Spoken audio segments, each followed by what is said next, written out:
কক্সবাজারের রামুর কাওয়ারকুফে দীর্ঘদিন ধরে পড়েছিল একটি ভারী ধাতব বস্তু, যাকে এখন দ্বিতীয় বিশ্বযুদ্ধের সময়কার অবিস্ফোরিত বোমা বলে ধারণা করা হচ্ছে। সংশ্লিষ্টদের মতে এটির ওজন প্রায় 300 থেকে 350 কেজি।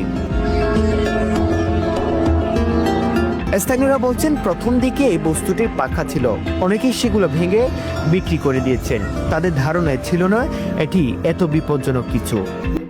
বমি হলে যে শুক্রের ঘর দেখে আরেকটা ঘর আছে, ঘরের দেখে ঘর এইবার থেকে ফাঁকিয়ে দাঁড়িয়ে হচ্ছে বহুত বছর হয়েছিল অনেক। আগে থেকে এখানে একটা এরকম বোমা ছিল, একটা আগে থেকে ইনফরমেশন ছিল, তবে কোন লোকেশনে ছিল এক্স্যাক্টলি আমরা জানতাম না। আজকে এসে আমরা বিভিন্ন স্থানীয় মানুষের সাথে কথা বলে এটা ফাইনাল। এদিকে বস্তুটি এতদিন পড়ে থাকলেও হঠাৎ স্থানীয় এক গবেষকের মাধ্যমে খবর পায় প্রশাসন। সম্ভবত একটা ওরকম একটা অবিস্ফোরিত একটা বোমা এখানে আজকে পাওয়া গিয়েছে। যদিও এটা আজকে জনসমক্ষে এসছে, কিন্তু সেটা দীর্ঘদিন যাবত ওখানে ছিল। আপনার জায়গাটার নাম হচ্ছে লর্ড উকিয়ার কোনো টিলাপাড়া নামক একটা গ্রাম, দীর্ঘদিন যাবত ওখানে ছিল। তো এটা আজকে ওখানে বাংলাদেশ সেনাবাহিনীর পক্ষ থেকে লোকজন গিয়েছেন। তারা যেহেতু এটা বিশেষজ্ঞ, তো পরবর্তী তারা এটা সিদ্ধান্ত নেবেন এটার বিষয় আর কি। কারণ এটা তো আসলে বিশেষজ্ঞ টিম ছাড়া তো কোনোভাবেই কোনো মন্তব্য করাটা উচিত। খবর পেয়ে রামতানা পুলিশের একটি টিম ঘটনাস্থলে গিয়ে বস্তুটি পরিদর্শন করে।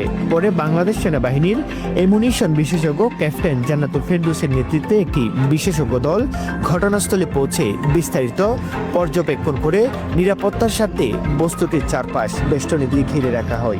এটা আমি স্থানীয় লোকজনের কাছ থেকে জানতে পারি যে ওই জায়গায় একটা দ্বিতীয় বিশ্বযুদ্ধের পরিত্যক্ত বোমা সদৃশ একটা বস্তু পাওয়া গিয়েছে।